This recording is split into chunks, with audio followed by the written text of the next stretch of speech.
Hello, everyone. I'm John Coleman from ApocatastasisInstitute, an institute for the humanities and alternative college and high school here on New Milford, Connecticut, USA.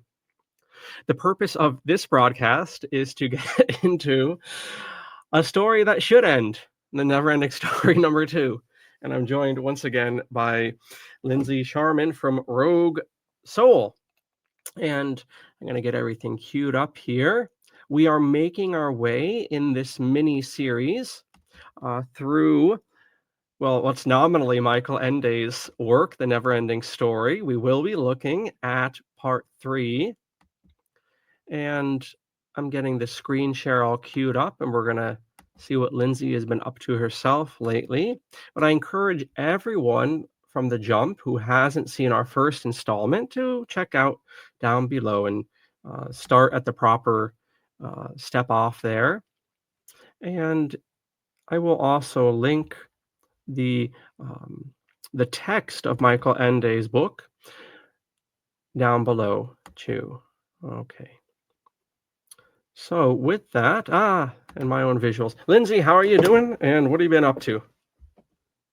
Hello again, John. I'm very good. Thanks for asking. Thanks for having me back again. And I've been up to, unfortunately, watching The Neverending Story 2. It was a really horrible experience for many reasons. This book is my favorite book in the universe, and I've read it tens and tens of times. And so to watch a movie that completely bastardizes and ruins it is pretty hard to do. But other than that, I've just finished up one course. I have a group of people that just succeeded in achieving their heart-centered healing certification, and we're going into the money package, as I call it, coming up here this Sunday, actually on the 16th, depending on when this airs.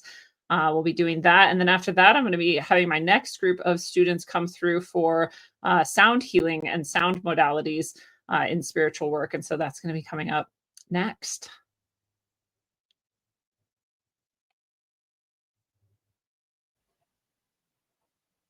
And the audience can see Lindsey's website. I have it queued up here in the bubble. Lindsey, what was that first thing you stepped off with, the heart thing? What is that? Is it a mini course you have, and what does that focus on? It's a full course. It's a heart-centered healing is what I call the type of spiritual healing work that I do. And so it's me teaching students to do exactly what I do, which there's no sort of corollary for. I'll say there are many modalities that are very similar, but there's nothing that is exactly what I do. And so people have asked me over the years, like, how do I learn to do what you do? And there's plenty of things like Reiki and all sorts of other modalities. There's Tai Chi, there's shamanism, and I sort of have been taught by many people from many traditions over many years, and I've blended them all together.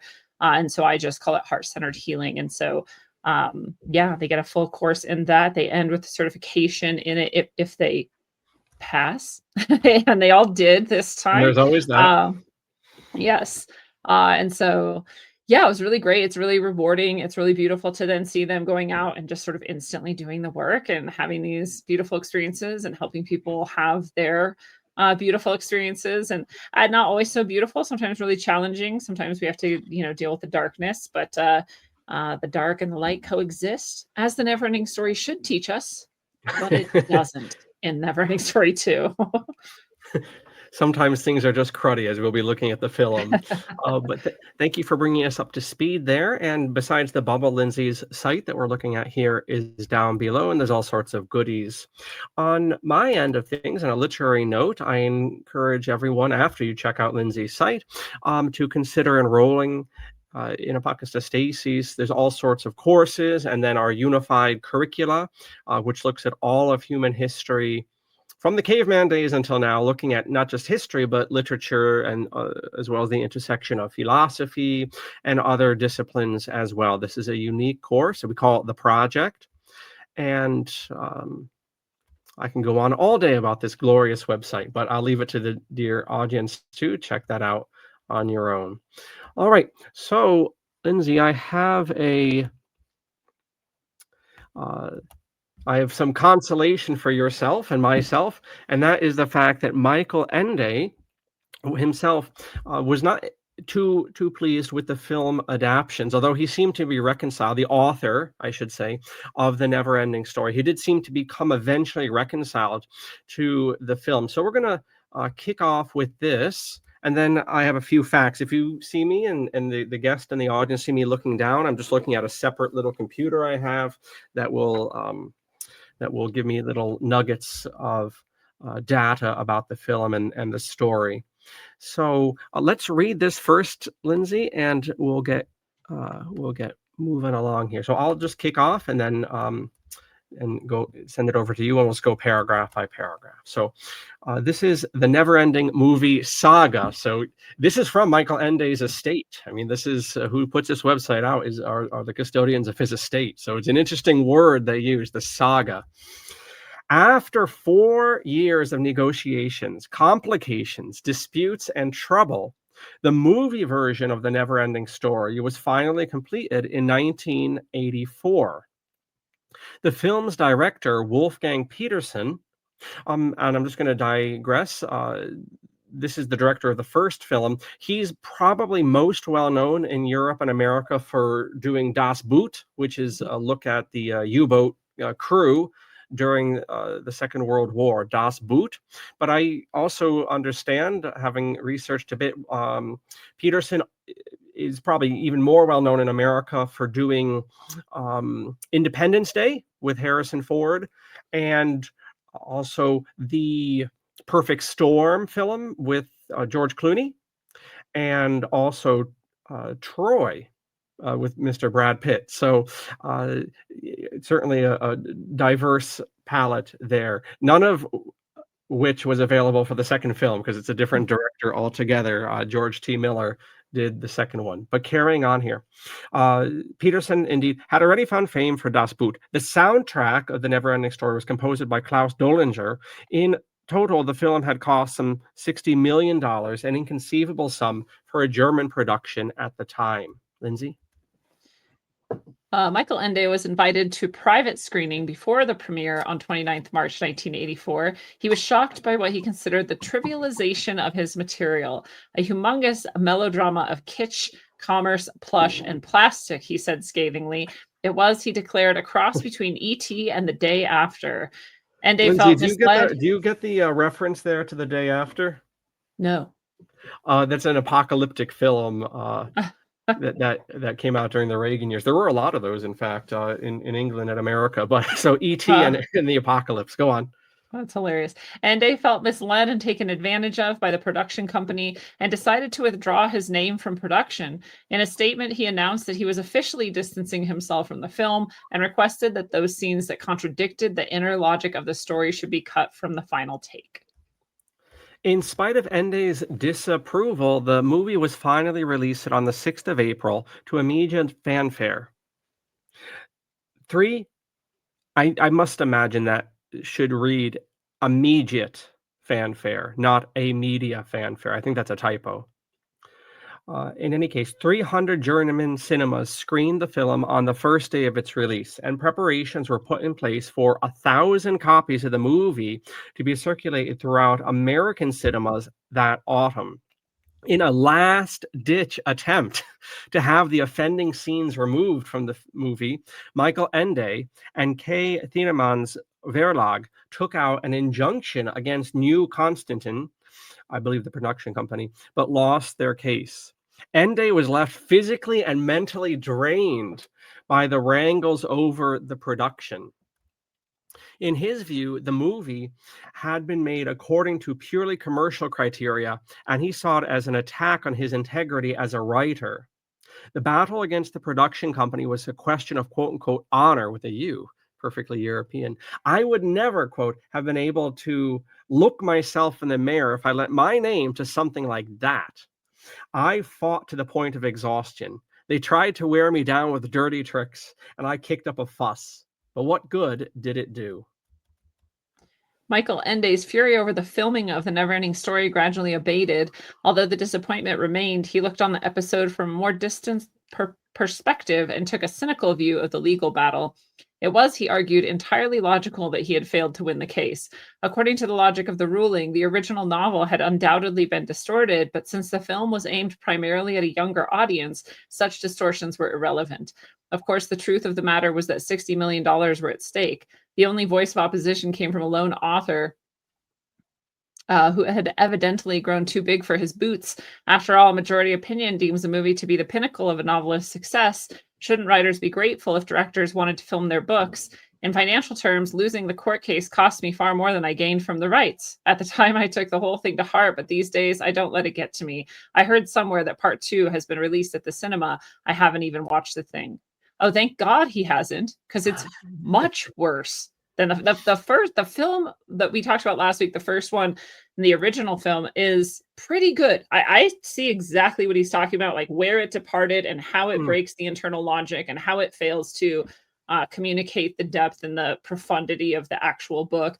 I get all of that for sure. The second one is so much worse. It harms the entire themes, all of the point, the entire message, everything about the book is completely destroyed in the second one. So at least the first one has like a good amount of, fidelity. And I think, sticks to a lot of what you're supposed to get out of the book as much as you can in a film of that time and whatnot. But the second one, oh my God, I could go on for hours about all of the problems with this film. I'm so glad he never saw it. I think it would kill him. Now, by the way, lest the audience be misled, not all sequels are bad, and the Terminator 2 came out a year after this. So, I think everyone would consider, or not everyone, but near enough, the Terminator 2 would be an improvement on Terminator 1, not to begrudge the first one. But here we have the opposite, and too often, I think. Would you think that's fair, Lindsey, that when it comes to sequels, usually sequels don't outdo their originals? Right. And they're usually worse in some way because usually I feel like the intention is different. Usually a sequel is like, let's cash in on what we've got. It's not the passion for the story. It's not the passion for the production. It's not the passion for the acting and, casting and all of the things that go into this. It's just, let's cash in. Let's get money. I mean, this I do believe, and I'm going to ask you for, a little summary of the book, and then we can compare with the film. But look at this. This is the rock monster's baby in number 2. This is like the Jar Jar Binks of the Neverending Story, or the I don't know, whatever an unwelcomed sidekick would be. There's no reason for it. There's nothing in the book that hints at it. It serves no purpose. I remember there was a moment where I was watching a scene in the Neverending Story 2, and the rock biter and his baby are there, and all these things happen. He hits Falcor on the nose, and like everyone laughs, and all this stuff happens. It's like 2 or 3 minutes, and at the end, I said, "What was the point of that scene?" It didn't further the plot. It didn't get us deeper into characters, inner conflicts or nothing. It was just a pointless scene for no reason. And the entire movie feels that way. Like it's just pretty pointless, pretty empty, serves no purpose, and has no real meaning. And doesn't really even carry on the initial marvel of the book, of the initial installment, which I think the film as well did capture. It carries on the fantasy aspect with different levels of success in terms of the costuming, but the feel, or the elan, or the air with an E, AIRE, we have in the first one is just completely lost. And I don't know if that's because filmmaking had moved on, and the Neverending Story is from the, we'll say, the early 80s or the mid 80s, and now we're moving into the 90s. So I don't know if it's just a matter of that aspect of just time has moved on, filmmaking has moved on, and a certain feel that you had, as we said last time, to films. You can't recapture that any more than you can recapture anything in the past purely, or if it's that and just commercial avarice putting out a cruddy product. Yeah. Well, and it's very, as he said, I think trivialized, and it's even more so in the second one. And there's a lot of moments in the second movie where, it's supposed to be funny, or we're supposed to be like, haha, or it's sort of like sitcom, like gotchas and like just weird. And that is nothing. The book does not have any of that energy in it at all. It has none of that. And none of it is funny or like kitschy or, the dad's relationship with Bastion, is so wildly different. He's just like, he's out like, I don't know. He's a totally different character. He's doing things. He's like, punching Bastion in the shoulder and rah, getting mad at him. The dad in the book and the dad kind of in the first one almost doesn't even see Bastion. Bastion is Mm, almost not even present, or that he's not connected with life at all. He's like clinically depressed and dissociative. And Bastion's mm. dealing with that, being in this sort of like empty household and being, his mother has died and his father essentially is not present anymore. So his father's kind of died too. He's been abandoned completely. And in this movie, they're having this like little spat. And I'm like, oh, his dad wouldn't have even fought back in the book. His dad would have just said, okay, that's nice. And like walked away. So they put it, and it reminded me of 80s sitcoms. It reminded me of like, Mm. I don't know, I can't think of any of the names, but like that's how the dads were. They were like, "Oh, gotcha," and like, you better do this, and they're also full of folly, and that's not who this character's supposed to be.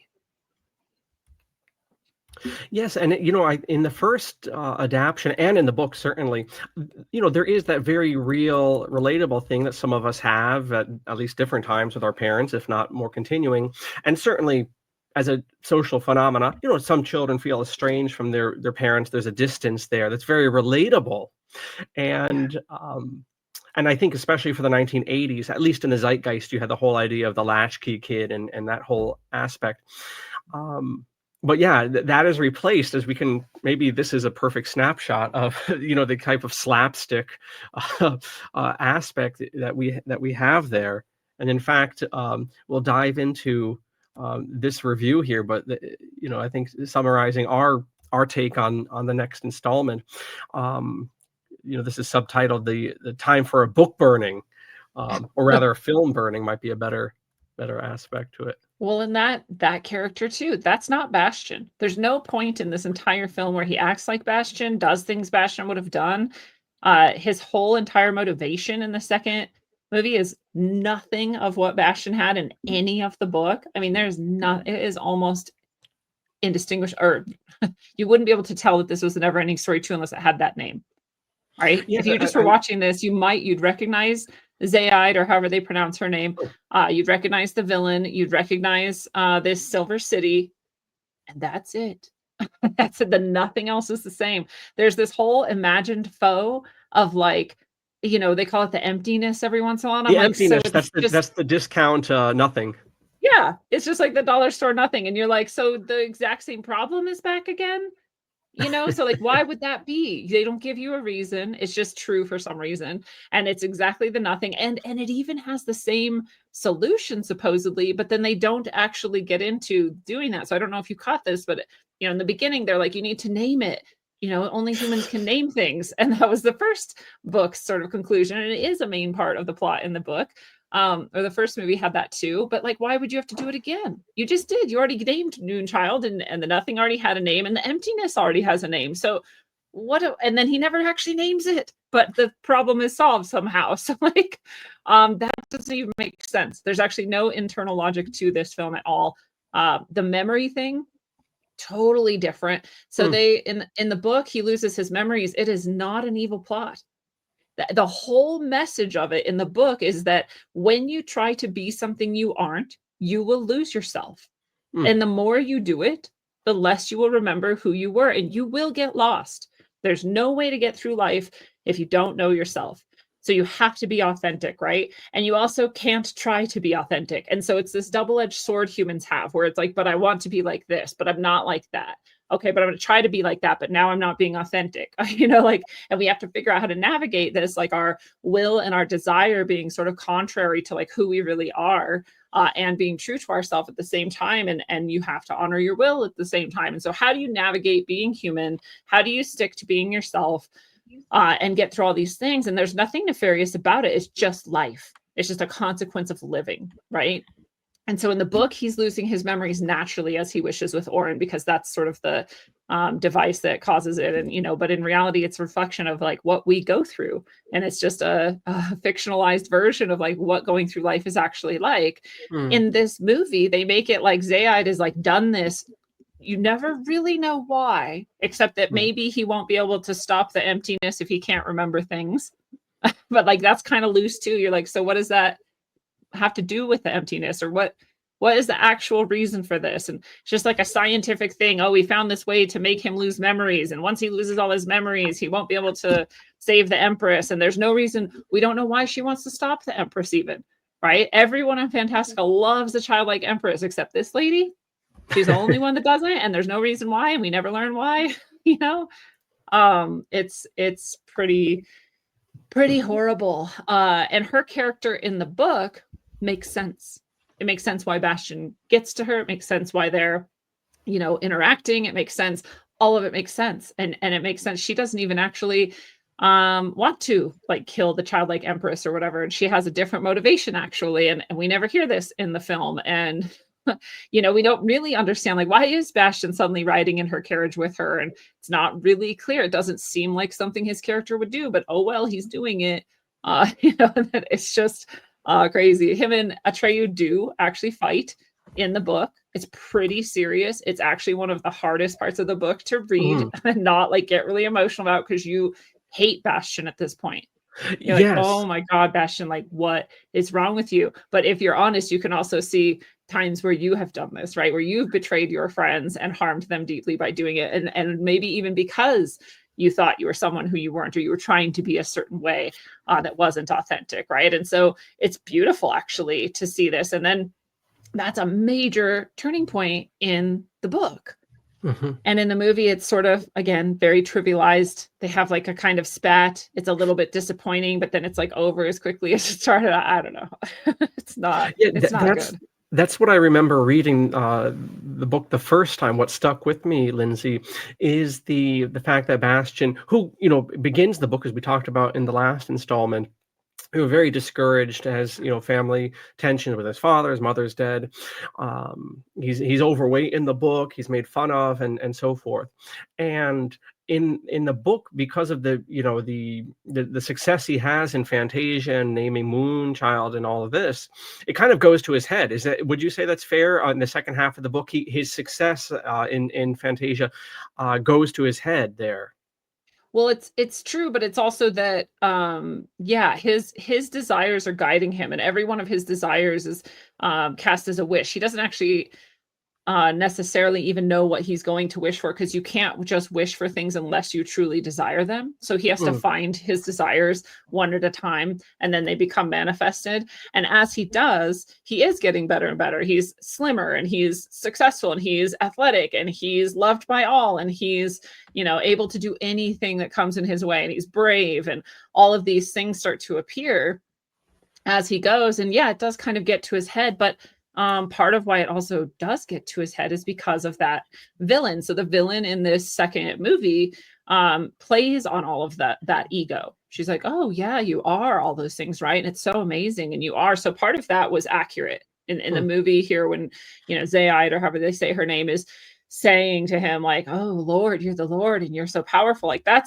part is actually true. And it does sort of get to like, I am actually pretty cool, and people should respect me, and it should be this way. And I have Orin, so I am the sort of special one, or the leader, or all of this. And she does also turn him against Atreyu, whereas and that part's accurate too. Atreyu is actually just trying to help him. He does actually just see the danger of what's happening. He does try to take Orin from him, because he sees that if Bastian continues to lose his memories, he won't be able to get back to his world. Whereas it's kind of twisted too in the movie. She's like, go back to your world, wish yourself back. She's trying to get him back to his world. In the book, he's in danger of never going back to his world. That's actually the problem. They also changed Carl Conrad Coriander's name. They made it KK instead of CC. No reason. There's no sense to this. Sorry. No, that's good, because that's I was actually wanted to bring that up. That actor, and I'll look him up momentarily. That was the only actor that came back for the only one for the sequel, and that must have been a real passion. Even the author didn't care for it. This guy, he was ride or die, I suppose. The actor. Yeah, pretty amazing that because we were talking about this last night. We were watching it. We're like, so. I mean, none of those other actors were ever in anything else. So why couldn't they get them for this movie? Like, it would have been so much better to have the same Atreyu and the same Bastian. Those actors were so good. These actors weren't bad.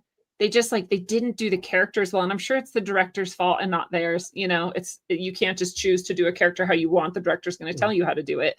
So the reason Bastion was so non-serious and full of I guess jokes, and I don't even know what to call it, like the slapstick sort of stuff, is because he was directed to be, but so disappointing. Childlike Empress, I can't falter. I mean, that's fine. The voices were all because again, if you're going to like, okay, so let's just look at this as a movie. They can't do the book well. I don't know why that's their problem, but let's just look at the movie. I still was like, the voices were weird. Falcor's voice was super weird. And her voice was weird. They weren't the same as the previous movie. You would at least try to give people like some sort of transitionary, like let's believe this is the same movie. It also doesn't make sense. He came back to his world with Falcor, but we never find out where Falcor went. That never happened in the book, right? So that was already a departure from the book, and now he's gonna go back to the Neverending story world. And the reason why is he's like scared, and he goes back to the bookstore to a guy who scared him so bad, but he's gonna for some reason go to him for advice. I don't know. Didn't make sense either. The way he then gets into the book, he just like knows to put his hand through the surface of the book and grab the Orin off of it. And that's just a natural thing that he does. And now all of a sudden he's just there, and none of it is good. None of it makes sense. I do think that's the kiss of death for a film. If you're going to carry on a story, you need the same cast, or at least of the vast majority of the same cast. To not have next to no original actor come back, that itself should have tipped off the production crew. I was, we're coming out of Halloween as of this recording. We're actually in the guts of November, talking about time flying. But I saw a few treatments of the Scream franchise, and one of the reasons some of the initial follow-ups were successful is not so much the storyline as the fact that you got the vast majority of the cast back. And the same with Terminator, for that matter. At least the leads, but none of them. Bastion, Atreyu, like you said, the childlike Empress. I suppose the only one that came back was the puppet for Falcor here. Yes, Falcor was the same puppet, but his voice was different. And then I'm like, you could at least get people who wanted to attempt to recreate the voice, right? We've had that before, where the voice, like Darth Vader's voice had to change, as the actor, he passed away or whatever. And so, but the person who did it did such a good job of, you didn't get lost in that's not the right voice, right? Like you were able to be like, okay, similar enough, I can take it, right? It's like Falcor's entire voice changed.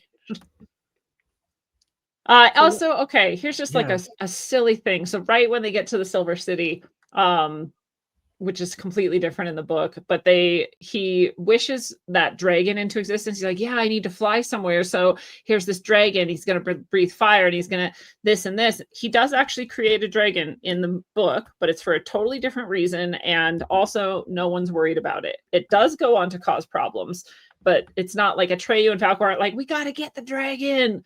Nobody cares. They're just like, well, that's Fantasia, right? Like things are going to happen. And they're all fine. Like anything can happen and it's fine.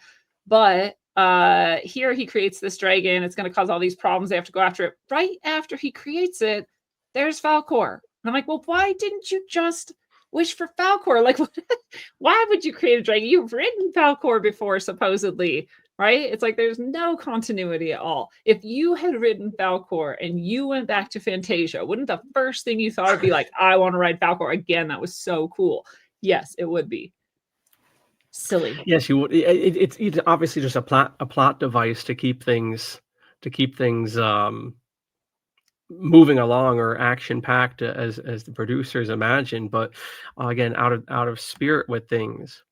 Yeah.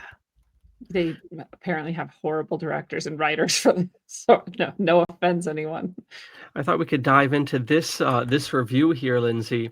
And so this is from a site, Mutant Reviews, Reviewer Movies, mutantreviewersmovies.com. Just have some fun here with this. So it's hard to talk about this movie without carefully stepping around the tragedy of Jonathan Brandish.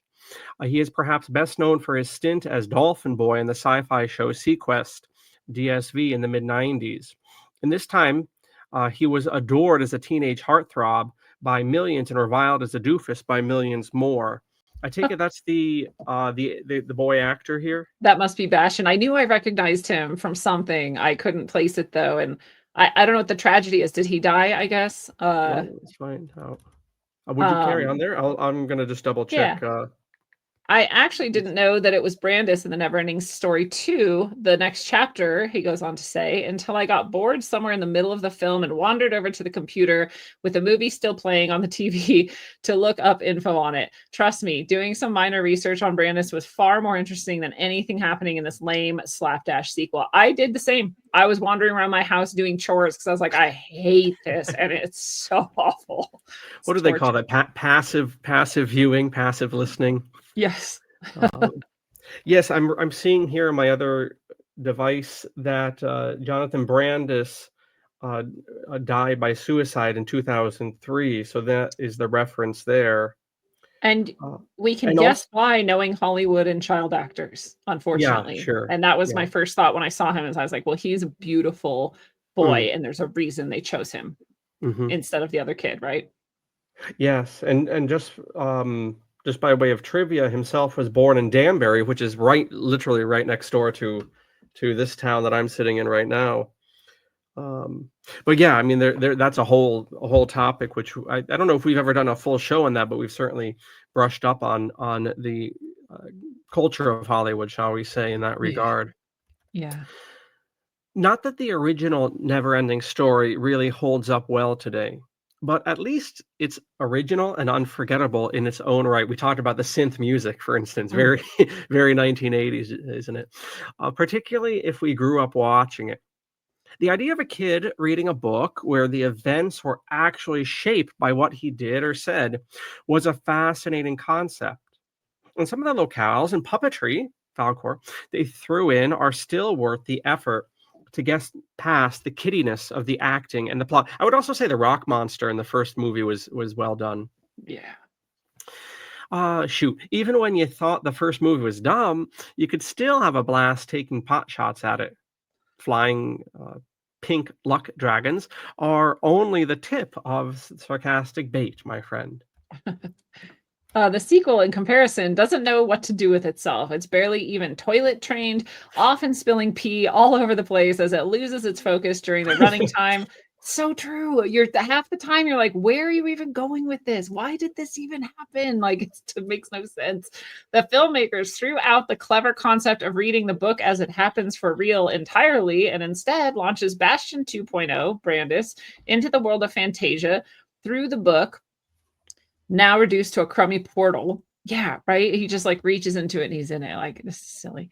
Bastion lands in a Wizard of Oz reject sales lot where a massive chunk of the budget is blown on costumes and pretty sets, all of which have no real flavor or purpose.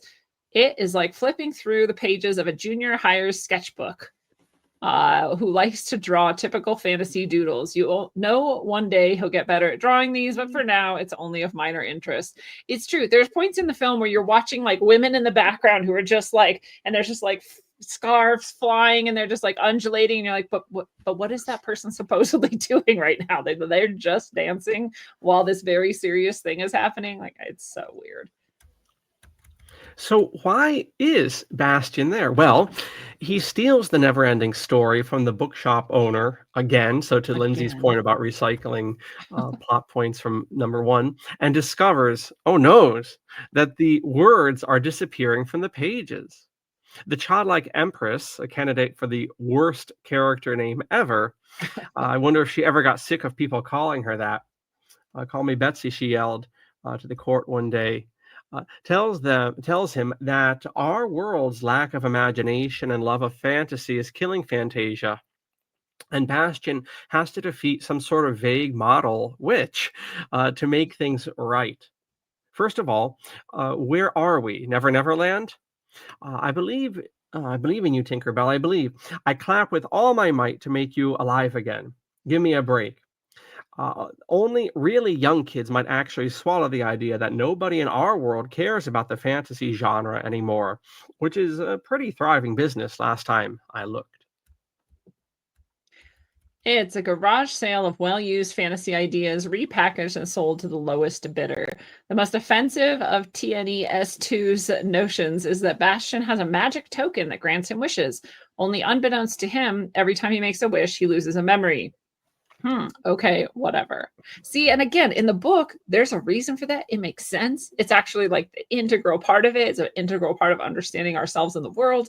But in the movie, it makes no sense at all. It just completely ruined it. All right. He goes on to say the film never quite says how the evil people set this plan into effect, nor why. When Bastion makes just one wish, he loses about 15 memories. But the worst aspect of it is that Bastion absolutely stinks at wish making. Really, if he's going to lose some memories, he might as well wish big. But instead, he's constantly frittering them away on tiny little situational solutions. He doesn't wish for the evil lady to go away. He doesn't wish for things to be set right, but he certainly does wish for a stare at one point. Yeah, that's also true. He's sitting there fighting people and they're like, wish. And he's like, oh, like you don't know how to wish. Like it's just wait, you just wish, dude. Again, in the book, he can't just wish. It has to be like a true heartfelt desire. And so that at least tempers it. So he can't just like wish the whole world was different or, change everything completely unless that's truly what he wants. And it isn't what he wants. The things he wants are very, very human, very simple things. Like I want people to like me. Right. And so in the movie, it's obviously ridiculous. You're like, okay, if you can wish and you can do anything and you can just do it at a drop of a dime, yeah, there's no reason for any of this to happen. The whole entire plot falls apart instantly. Yeah, even the overarching themes of this, the sincerity and all of the stuff that we had that even translated to the film, the first one, which the author was critical of, but it still made it in there. These deeper points you mentioned, the sincerity and wishing, or we talked last episode, Lindsey, about the Gamork. And that very philosophical section, which does translate well enough into the movie, and all of that sincerity is lost here by this what do we read earlier? This plastic, plastic cheap aspect to it. The scene, and this is I'll just read the last sentence because it leads in. He doesn't wish for the evil lady to go away. He doesn't wish for things to be set right, but he certainly does wish for a stare at one point. Okay, the scene. Bastion is hanging from a ledge and needs to climb higher. So he wishes for another stair to pull himself up, and lo, a stair pops out. Bastion pulls himself up 2 more feet. Then he wishes for another stair, and another, and another. And he makes a dozen or so meager wishes on individual stairs, never once thinking to ask for a complete stairway or for a monster to be destroyed. No, just individual stairs. Moron. Seriously. It's literally, it makes no sense. The whole thing makes no sense. All right, he goes on to say, Brandis is an actor is another low point, a wash in a sea of low points that is Neverending Story 2. I couldn't quite put my finger on what it was exactly that he was doing so wrong until about the middle of the film when it clicked. Brandis doesn't act like a bad child actor. He acts like a bad adult actor in a child's body. Bastion is far too confident, too unrealistic as a kid, too quick with head-slapping one-liners and pratfalls to be treated seriously. He never sold me as a realistic kid, but instead he's the epitome of a cinematic super kid. The ones who always know what to say, always come out on top of any situation, and always are far smarter than any adult around them. It leaves a bad taste in your mouth, don't it? Yeah, especially because Bastion's character in the book is so unsure and lacking confidence and lacking love and with lots of trauma and lots of confliction. And then here's this kid who his only problem is he won't jump off the high jump into the pool. Like that's his only problem. And then his dad is kind of like rude to him and but otherwise like pretty engaged in his life. Like it's just crazy. Oh, and then the dad goes to the bookstore and then the bookstore's gone and he's like, my kid's book was from here, so you must know something. I haven't gone to the cops since my child is missing, but I have come to this bookstore for some reason. And then there's this whole, when the bookstore disappears or whatever, and then he starts reading the book. And I'm just like, and what? Why? And so again, and then it's night 2. Now Bastion's been gone from the real world for 2 nights and he's lying in his kid's bed reading a book. Like, is that what a dad would do if their child was missing? No. And then it says, and so ironic, as he's reading, it's like, and his father in the real world was just, dead with worry about him. And it's like, Mm. but it doesn't seem like it. That's not what the story is showing me. But I guess you have to tell me because you can't show me because you're so bad at making movies. Yes, because in both in the book and the first film, Lindsay, that is a very stark contrast between the real world, maybe as we played around with last time, the adult world versus that remaining fantasy in a child, and there's that juxtaposition. And like you say, that too is undermined in the second film with the the unrealistic adult behavior of the adult father in part two. Yes. Oh, it's just sad. In the book, Bastian essentially saves his father. I mean, he saves the whole world in a way, but he saves his father. And in the in the movie, is in this one especially, like, whatever. Nobody saves anybody. It's just a weird like blip in the life of Bastian. And I mean, they're not even like, oh wow, isn't it crazy? We can read this book and go to this other world. Like they're just like, oh cool, I'm back. I love you. Okay, cool. Have fun at the swim thing or whatever. And we drop we bring down the bird here on this little article with these closing remarks here. Excuse me for a minute. Can I borrow this? And he yanks a wish trinket off of Bastian's neck. I wish, the reviewer says, that this film was never made. Ah, totally worth the amnesia. Oh, the bird character, not even in the book. Silly character. He's kind of sweet. At one point, he sees a memory of Bastion's and it makes him cry. And it's like actually the only emotional moment of like the entire film. Like this bird creature is a better actor than any of the humans are, in that sense. But it's so bad, so unnecessary. Talk about Jar Jar Binks. I feel like he also is a contender. Uh, Pretty bad.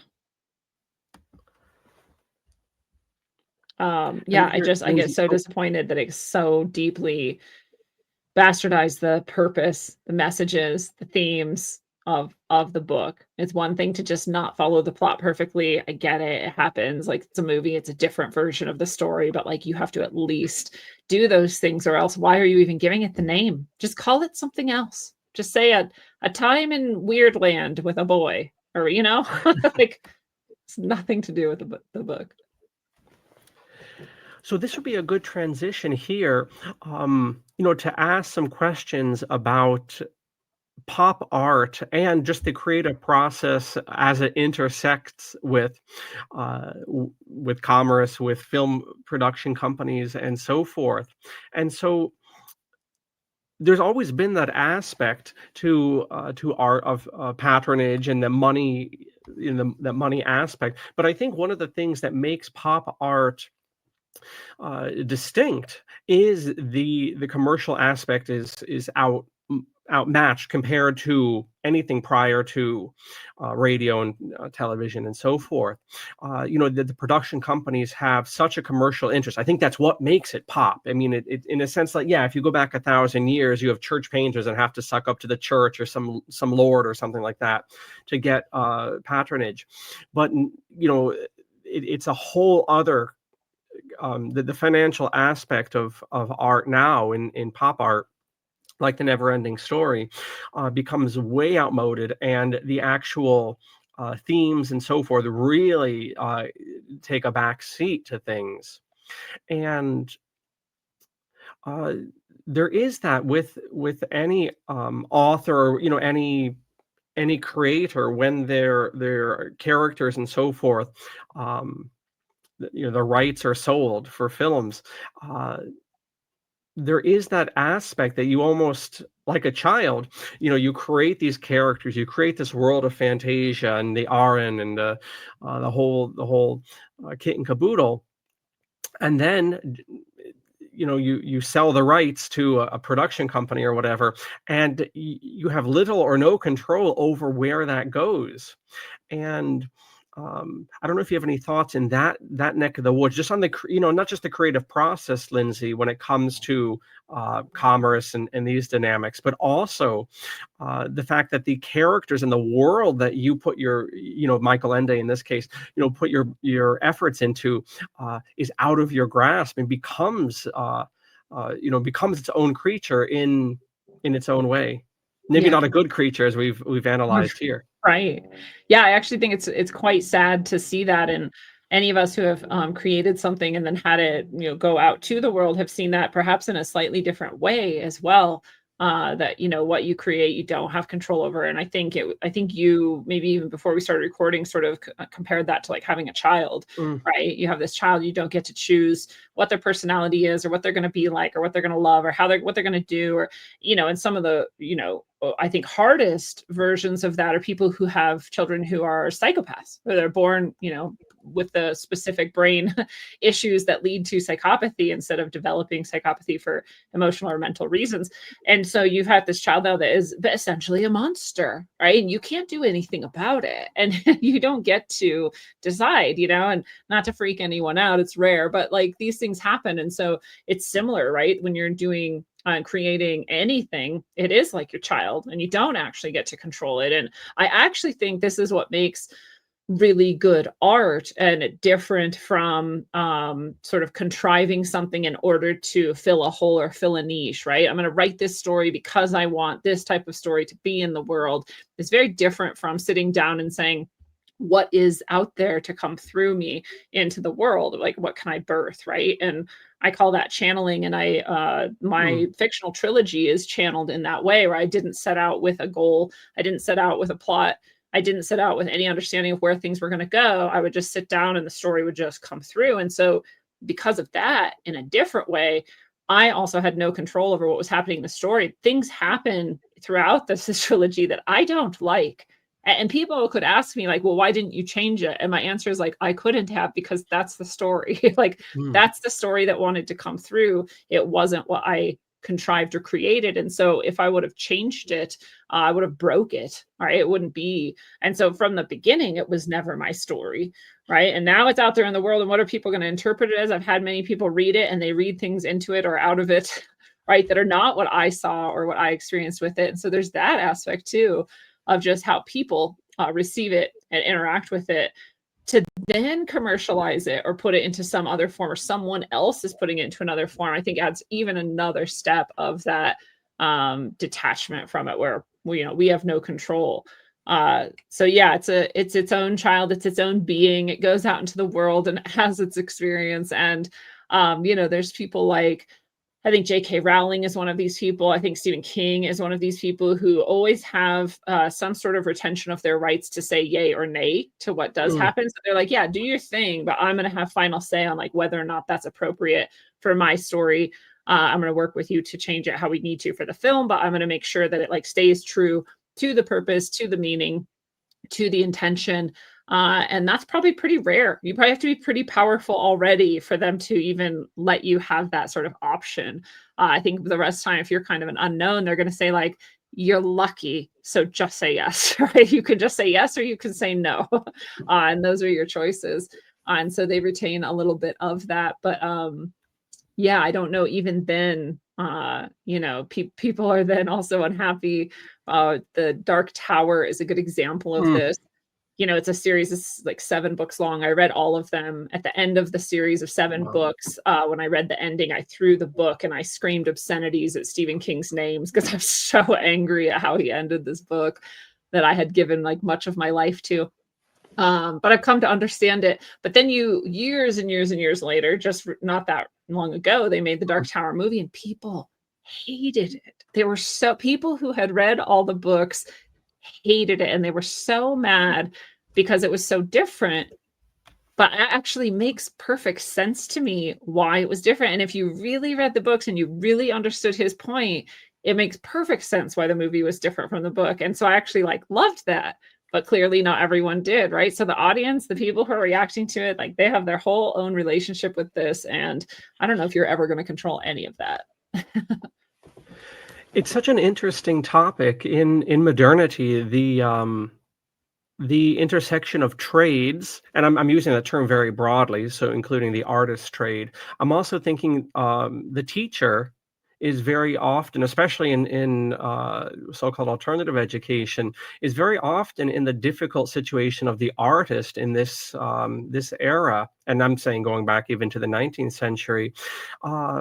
In the sense, the teacher, the artist, or other, shall we say, creatives. I don't know if teachers are creative, but they ought to be. I don't know if they're known for that. But often we have to, as you pointed out, with different writers and things when it comes to film rights, we're getting something out there because we need to get a paycheck, or often my neck of the woods, dealing with tutors and things like that. Often we almost water things down to the students, or to the parents of the students, and in order to bend to the market and bastardize our trade. And that's a really killing thing, and it's almost one almost wishes for, those earlier days perhaps for being fantastical as well, where you would just have, institutions in society, whether there was nobility or religious institutions or whatever, that would just take care of artists and not have, relieve them in a sense of that pressure. But then that has this, that you haven't really solved the problem, because then whoever's, paying, as we say, right? Don't we say that whoever's paying the piper calls the tune?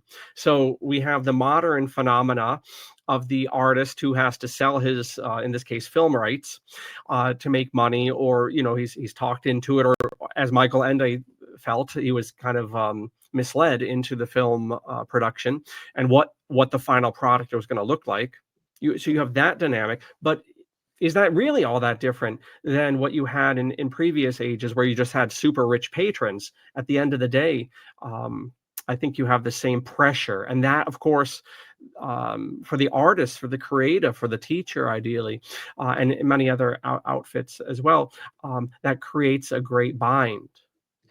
Yeah. Well, it goes back to the actual book and the actual themes of the book, right? Where it's like, what is our actual desire? What is our actual purpose?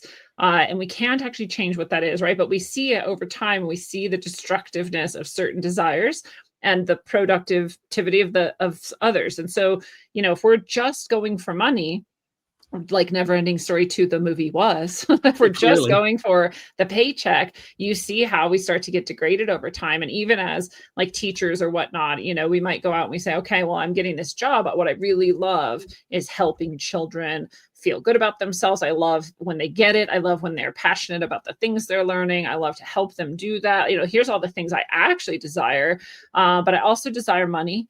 And actually, I'm going to take this job because that's how I can get my money. And yes, I don't really get to always help the kids, or I don't really get into the depths of like what we can actually learn from this topic, because I have to teach to a test and I have to do this and that, whatever it might be. And then eventually we're at this point where we're like, do I even recognize myself?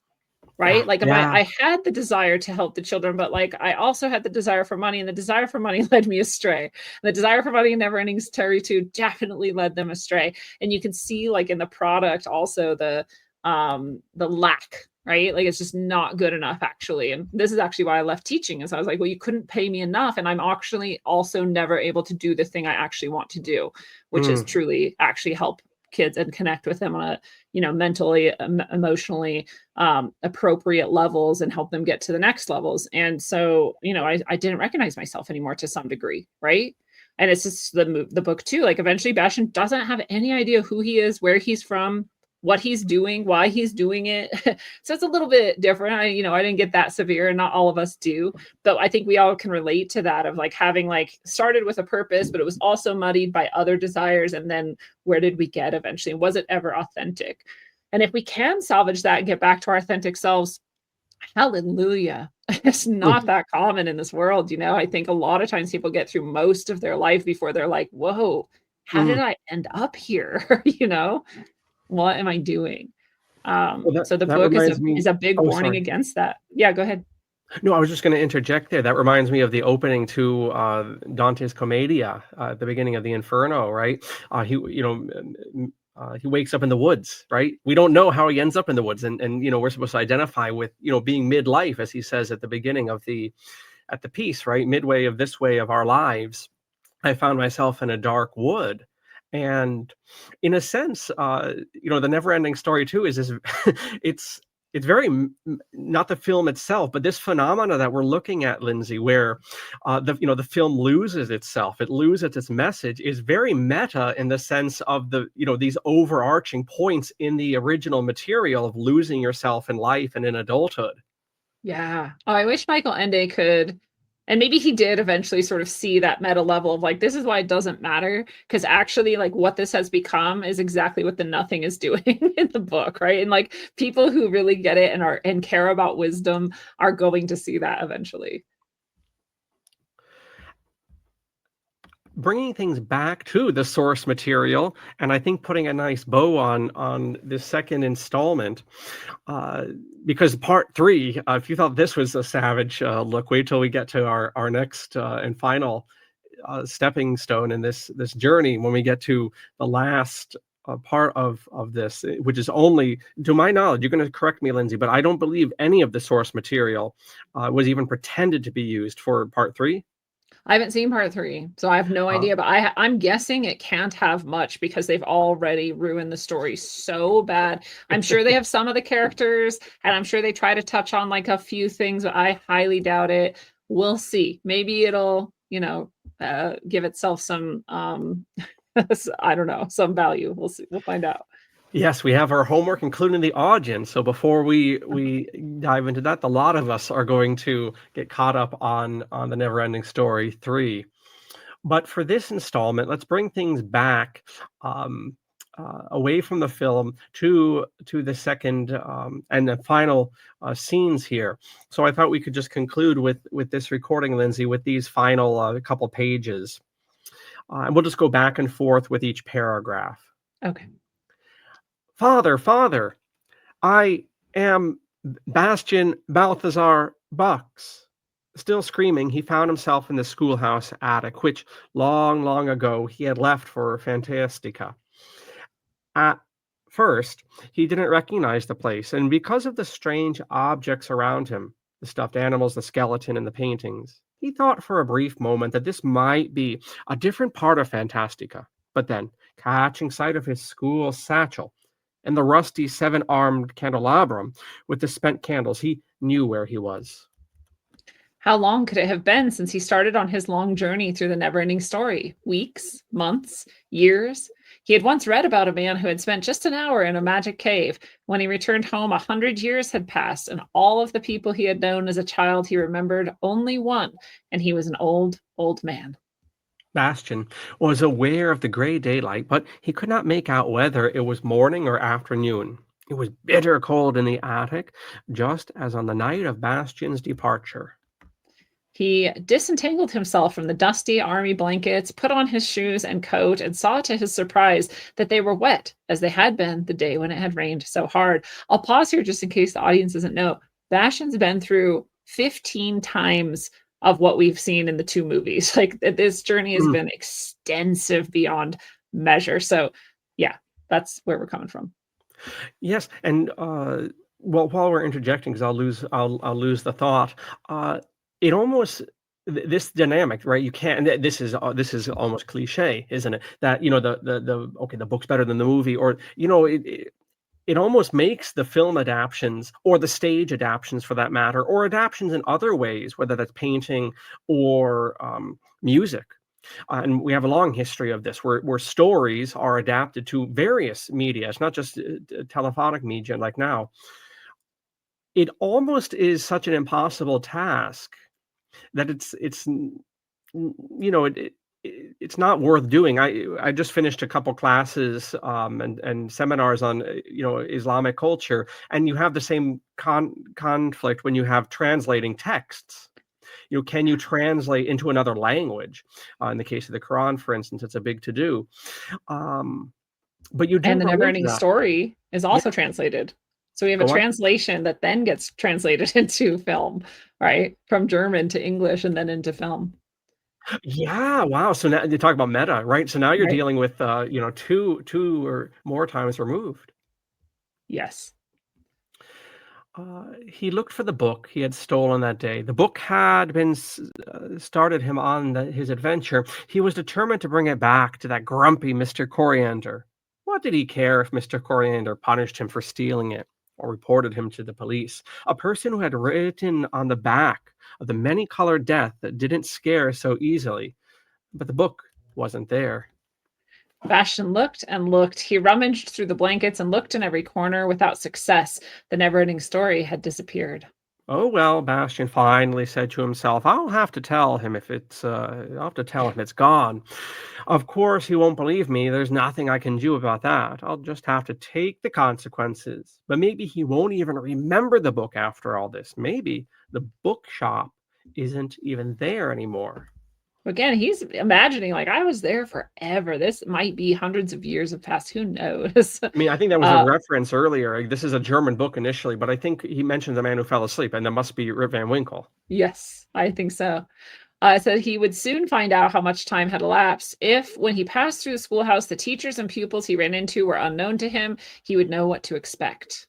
But when he opened the attic door and went down the stairs, there wasn't a sound to be heard. The building seemed deserted, and then the school clock struck 9. That meant it was morning, so classes must have begun.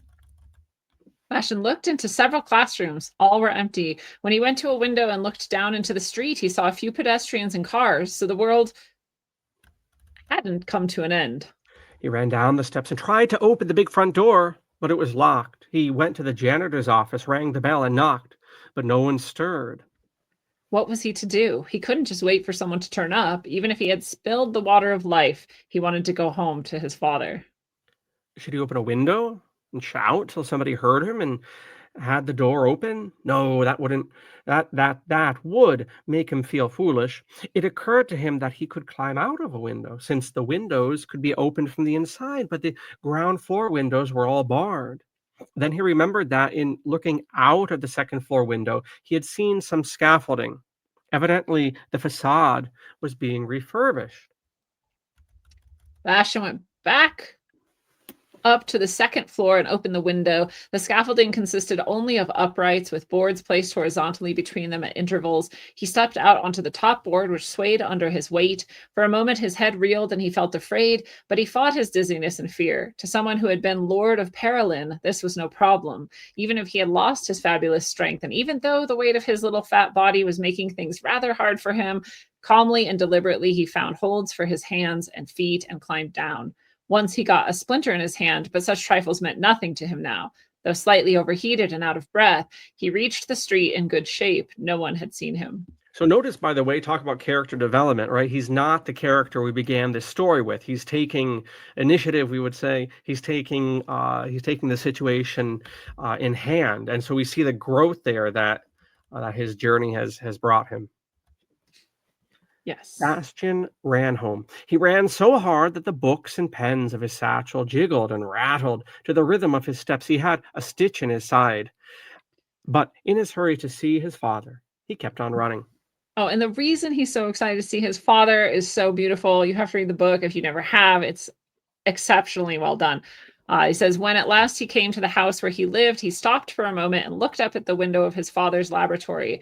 Then suddenly he was seized with fear. For the first time, it occurred to him that his father might not be there anymore. But his father was there and must have seen him coming, for when Bastian rushed up the stairs, his father came running to meet him. He spread out his arms, and Bastian threw himself into them. His father lifted him up and carried him inside. And remember, at the beginning of the story, his dad essentially like doesn't even care if he's there or not. Not because he's a bad person. He's so depressed. So just him running to him and picking him up is like a huge, huge moment. Bastian, my boy, he said over and over again, my dear little boy, where have you been? What happened to you? A few minutes later, they were sitting on the kitchen table, and Bastian was drinking hot milk and eating breakfast rolls, which his father had lovingly spread with butter and honey. Then the boy noticed that his father's face was pale and drawn, his eyes red and his chin unshaven, but otherwise he looked the same as he had long ago when Bastian went away. And Bastian had told him so. By the way, this is only what, 2 days or 3 days? Yeah, I think it's one night. One night. Okay, right. So, Yeah, but that's, the whole journey's taking place. right. Long ago, his father asked in amazement, "What do you mean?" How long have I been gone? "Since yesterday, Bastian, since you went to school. But when you didn't come home, I phoned your teacher, and they told me you hadn't been there. I looked for you all day and all night, my boy. I feared the worst. I put the police on your trail. Oh God, Bastian, what happened? I've been half crazy with worry. Where have you been?" Then Bastian began to tell his father about his adventures. He told the whole story in great detail. It took many hours. And it would. His father listened as he had never listened before. He understood Bastian's story. At about midday, he interrupted Bastian for a little while. First, he called the police to tell them his son had come home and that everything was all right. Then he made lunch for the both of them, and Bastian went on with his story. Night was falling by the time Bastian came to the water of life and told his father how he had wanted to bring some, but had spilled it. It was almost dark in the kitchen. His father sat motionless. Bastian stood up and switched on the light, and he saw something he had never seen before. He saw tears in his father's eyes. And he knew that he had brought him the water of life after all. Bastian's father sat him down on his lap and hugged him. When they had sat like that for a long while, his father heaved a deep sigh and looked into Bastian's face and smiled. It was the happiest smile Bastian had ever seen on his face. From now on, said his father, everything is going to be different between us. Don't you agree? Bastian nodded. He couldn't speak, his heart was so full. Next morning, the winter's first snow lay soft and clean on Bastian's windowsill. The street sounds that came to him were muffled. Do you know what, Bastian? His father said at breakfast. I think we two have every reason to celebrate. A day like this happens only once in a lifetime, and some people never have one. So I suggest that we do something really sensational. I'll forget about any work, and you needn't go to school. I'll write an excuse for you. How does that sound? School, said Bastian, is it still operating? When I passed through the building yesterday, there wasn't a soul. Not even the janitor was there. Yesterday, his father said. Yesterday was Sunday. Bastian stirred his cocoa thoughtfully. Then he said in an undertone, I think it's going to take me a little while to get used to things again. Exactly, said his father. And that's why we're giving ourselves a little holiday. What would you like to do? We could go for a hike in the country. We could go to the zoo. Either way, we'll treat ourselves to the finest lunch. These people eat a lot. We'll treat ourselves to the finest lunch the world has ever seen. This afternoon, we could go shopping and buy anything you like. And tonight, how about the theater? Bastian's eyes sparkled. Then he said firmly, wonderful, but there's something I must do first. I have to go and tell Mr. Coriander that I stole his book and lost it. Bastian's father took his hand. If you like, he said, I'll attend that for you. No, said Bastian, it's my responsibility. Character growth. I Yes. want to do it myself, and I think I should do it right away. He stood up and put on his coat. His father said nothing, but the look on his face was one of surprise and respect. Such behavior in Bastian was something new. I believe, he said finally, that I too will need a little time to get used to things. Bastian was already in the entrance hall. I'll be right back, he called. I'm sure it won't take long, not this time. And when he come to Mr. Coriander's bookshop, his courage failed him after all. He looked through the pane with the ornate lettering on it, and Mr. Coriander was busy with a customer, and Bastian decided to wait. He walked up and down outside the shop. It was snowing again. At last, the customer left. Now, Bastian commanded himself, now! Remembering how he had gone to meet Gogroman in Goab, the desert of colors, he pressed the door handle resolutely. Behind the wall of books, at the far end of the dimly lit room, he heard a cough. He went forward, and then, slightly pale, but with grave composure, he stepped up to Mr. Coriander, who was sitting in his worn leather armchair, as he had been at their last meeting. For a long time, Bastian said nothing. He had expected Mr. Coriander to go red in the face and scream at him, thief, monster, or something of the kind. Instead, the old man deliberately lit his curved pipe, screwed up his eyes, and studied the boy through his ridiculous little spectacles. When the pipe was finally burning, he puffed a while, then grumbled, "What is it this time?" I Sebastian began haltingly. I stole a book from you. I meant to return it, but I can't because I lost it. Or rather, well, I haven't got it anymore. Mr. Coriander stopped puffing and took his pipe out of his mouth. What sort of book? He asked. The one you were reading last time I was here, I walked off with it. You were telephoning in the back room. I was lying on the chair and I just walked off with it. I see, said Mr. Coriander, clearing his throat, but none of my books is missing. What was the title of this book? It's called The Neverending Story, said Bastian. It's bound in copper-colored silk and shimmers when you move it around. There are two snakes on the cover, a light one and a dark one, and they're biting each other's tails. Inside, it's printed in two different colors, and there are big, beautiful capitals at the beginning of the chapters. This is extremely odd, said Mr. Coriander. I've never had such a book. You can't have stolen it from me. Maybe you swiped it somewhere else. Oh no, Bastian assured him. You must remember, it's. He hesitated, but then he blurted out, it's a magic book. Whilst I was reading it, I got into the never ending story. When I come out again, the book was gone. Mr. Coriander watched Bastian over his spectacles. Would you be pulling my leg by any chance? No, Bastian said in dismay. Of course not. I'm telling you the truth. You must know that. Mr. Coriander thought for a while and then shook his head. Better Mm. tell me all about it. Sit down, my boy, and make yourself at home. He pointed his pipe stem at the second armchair facing his own, and Bastian sat down. And now, said Mr. Coriander, tell me the whole story, but slowly, if you please, and one thing at a time. And Bastian told his story. He told it a little more briefly than he had to his father, but since Mr. Coriander listened with keen interest and kept asking for details, it was more than 2 hours before Bastian had done. Heaven knows why, but in all that long time they were not disturbed by a single customer. When Bastian had finished, Mr. Coriander puffed for a long while as though deep in thought. At length he cleared his throat, straightened his little spectacles, looked Bastian over and said, one thing is sure, you didn't steal this book from me because it belongs neither to me, nor to you, nor to anyone else. If I'm not mistaken, the book itself comes from Fantastica. Maybe at this very moment, who knows, someone else is reading it. Then you believe me? Bastian asked. Of course I believe you, said Mr. Coriander. Any sensible person would. Frankly, said Bastian, I didn't expect you to. There are people who can never go to Fantastica, said Mr. Coriander, and others who can, but who stay there forever. And there are just a few who go to Fantastica and come back, like you, and they make both worlds well again. Oh, said Bastian, blushing slightly. I don't deserve any credit. I almost didn't make it back. If it hadn't been for the Treyu, I'd have been stuck in the city of old emperors for good. Mr. Coriander nodded and puffed at his pipe. He grumbled. You're lucky having a friend in Fantastica. God knows it's not everybody who can say that.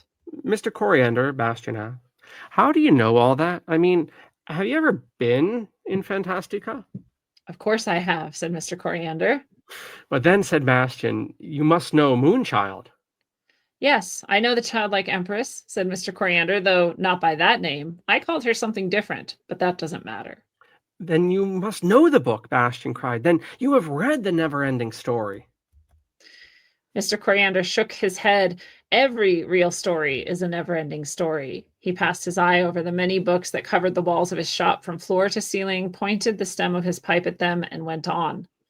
There are many doors to Fantastica, my boy. There are other such magic books. A lot of people read them without noticing. It all depends on who gets their hands on such books. Then the never-ending story is different for different people? That's right, said Mr. Coriander. And besides, it's not just books. There are other ways of getting to Fantastica and back. You'll find out. Do you think so? Bastian said hopefully. But then I'd have to meet Moonchild again, and no one can beat her more than once. Mr. Coriander leaned forward and lowered his voice. Let an old Fantastica hand tell you something, my boy. This is a secret that no one in Fantastica can know. When you think it over, you'll see why. You can't visit Moonchild a second time. That's true. But you can give her a new name. You'll see her again. And however often you manage to do that, it will be the first and only time. For a moment, Mr. Coriander's bulldog face took on a soft glow, which made it look young and almost handsome. Thank you, Mr. Coriander, said Bastian. I have to thank you, my boy, said Mr. Coriander. I'd appreciate it if you dropped in to see me now and then. We could exchange experiences. There aren't many people who one can discuss these things with. He held out his hand to Bastian. Will you? Gladly, said Bastian, taking the proffered hand. I have to go now. My father's waiting, but I'll come and see you soon. Mr. Coriander took him to the door. Through the reversed writing on the glass pane, Bastian saw that his father was waiting for him across the street. His face was one great beam. Bastian opened the door so vigorously that the little glass bells tinkled wildly and ran across to his father. Mr. Coriander closed the door gently and looked after father and son. Bastian Balthazar Bucks, he grumbled, if I am not mistaken, you will show many others the way to Fantastica, and they will bring us the water of life. Mr. Coriander was not mistaken. But that's another story and shall be told another time. All right. I love it. I love that it breaks down. Like when you're reading that, especially for the first time, you're like, oh, I was in the Neverending story, and this is my story. And like, right, it breaks down the fourth wall, the fifth wall, the sixth wall. Like all the walls are coming down in this story. Yeah, it's so many layers to it. And as we laid out the first installment here, these themes and this, we'll say, this meta aspect that we see in these closing scenes from the text, they're not beyond a child's comprehension. They're not. And I think often we dumb things down unduly. Yeah, and I think that's actually part of the problem of the second movie is it's super dumbed down to the point where it literally has no meaning or no purpose and no sense. And Coriander says any real story will get you to Fantastica. And the Neverending Story 2 movie is not a real story. It will not take you to Fantastica. What a bow! Well, that's a good bow to put on things here. That's a good summary of both the source material, which is a thumbs up. I think we're in agreement, and as regards the second film in particular, a thumbs down. And why that might be, I think we've also palpitated a bit in this episode.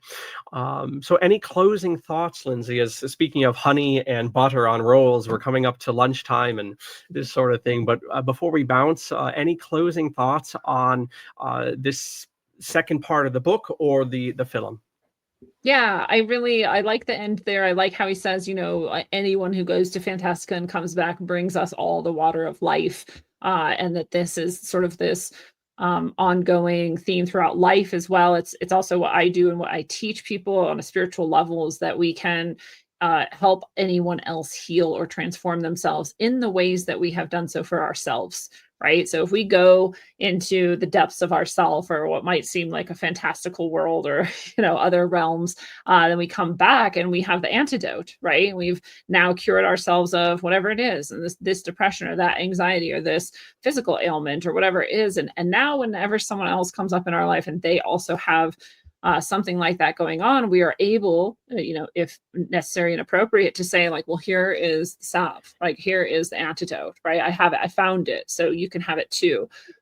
It's also on a much more sort of esoteric plane. It is the heart of shamanism, where they say a shaman is someone who can, travel to the other realms or beyond the veil or, into the Akashic or whatever you want to describe it, and then back into the physical and bring back information that is relevant and share that with the person who's asking for it. And so it's similar, and it hits on all these sort of levels of self and life that when we come back, we get to bring everybody this gift that we found. It's also the classic hero's journey, right? You go and you leave and you depart the known and you go into the unknown and you face all the things that were scary and dark and in the shadows and you overcome them.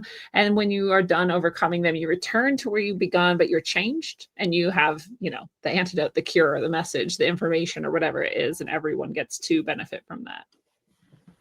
Yeah, I forget what is Joseph Campbell call? He doesn't call it the water of life or the anecdote. He has a term in his writings for the gift. I think he calls it the gift. I think that's his terminology, but the same concept. Yeah, same sort of thing. I always call it like the potion, right? Like this is the magic potion we found while we were on our journey, and now here you can have it too. So it's beautiful. So Carl Conrad Coriander is right about Bastian Balthazar Bucks's journey into the Neverending Story and back again. And they're right too that not everyone makes it, right? Some of us go diving Mm, into those depths and we don't come back. And I was just talking about this the other day. I have an article on my Substack as well about this spiritual process, spiritually profound experiences. And even what Mr. Coriander was saying, like, not everyone will understand these experiences. So like, let's stick together, right? Because we both understand these types of things. But I have it on my Substack, an article about profound spiritual experiences. Anyone can read it if they want to go to rogueways.substack.com. And, this idea that some people do go into, the depths or the heart or the, Akash or the astral or beyond the veil, and they don't come back. And not everyone, but many of the people we see lining the streets, screaming at the sky, and these sorts of things are those people who didn't ever come back. So you can ask, what would have happened to Bastian's body in the attic there if he never came back from Fantastica? Was he, sitting there in a coma? Was his body disappeared, or like what would have happened? And or would he have been some sort of shell of himself, babbling and like not really conscious of the real world, just like we see many people today? So I know in many people's minds it's much more complex than that, and that's fine. But it's similar to me, right? I see these people in those states, and I'm like, there's not actually a difference between what the schizophrenic experiences and what the shaman experiences, except that the shaman is still able to function in what we call like, linear 3D reality and this sort of consciousness that we've all decided to be in here together, and the schizophrenic can't. yeah, that's almost a similar consciousness in a physical dimension that you see with the so-called handicapped, where uh, it's not so much that they have a problem in mobility, so much as that the larger society is not geared towards them. And Yeah. I had a seminar with an adult student lately, and yeah, to the spiritual. We were talking about ghosts and this phenomena, and this interaction with spirits or whatever language we want in days gone by was a much more normal thing. And in our secular so-called modernity, where there's no place in this materialistic paradigm for this phenomena, then you have very well reported phenomena of seeing spirits and entities that is automatically suspect and suspicious, and therefore evil and so forth in modernity, because we have no way to digest it. Mm. And like you say with the schizophrenic, oftentimes it's not their problem so much as indeed, or the handicapped, or the ghost sighter. It's not their problem so much as it's the larger outside paradigm, which is exactly the back and forth, Lindsey, we see with this book. Who's reading who, as we Yeah. might phrase it. Is the Right. book Who's reading reading who? Sebastian or vice versa? Yeah, and also, are we reading this and making it, like happen? And it's different for all of us too. And yeah, it's and whose version of what's true is true, right? Mm. Is it real? That did Bashan actually go there and actually experience those things? Was that a vivid dream? Was it, you can go through all of that, but you can also do that for anyone's experience, anytime, anywhere, right? Is it Mm. real? What's real? What Mhm. matters, and who gets to decide? Excellent. So, what is your decision for lunch before we knock off? What is on the menu in Lindsayville? I have lovely roasted vegetables, which I found this infused orange olive oil from a local farm. And they also make a white balsamic vinaigrette. And those two things are delicious. And so I've done some roasted vegetables with that. And I also have a nice sandwich that I get to eat. So, how about yourself? I don't know. I'm have an itch now for rolls with butter and honey, having Yeah. read those closing pages there. So maybe I'll fix that up there at a little later lunch. But certainly one that's well earned, Lindsay. So thank you very much for these insights here. And of course, the biggest question for the third installment, of which we are both complete neophytes to right now, we won't be next week, of course, is the actor who played Mr. Coriander so ride or die that he came back for the third installment? That is what we have to keep an eye out for next time around. Yeah, I'm scared. We'll see. All right, very good. So for the audience, do check out Lindsay's site. It's on the bubble. It's also down below, and you can access all of her writings and classes, and indeed the Substack just mentioned. And then you can shimmy shammy over to Apocatastasis' site and consider enrolling in one of our courses, perhaps our literature courses. So to the audience, thank you for your attention. And Lindsay, thank you very much for your insights. Thanks, John.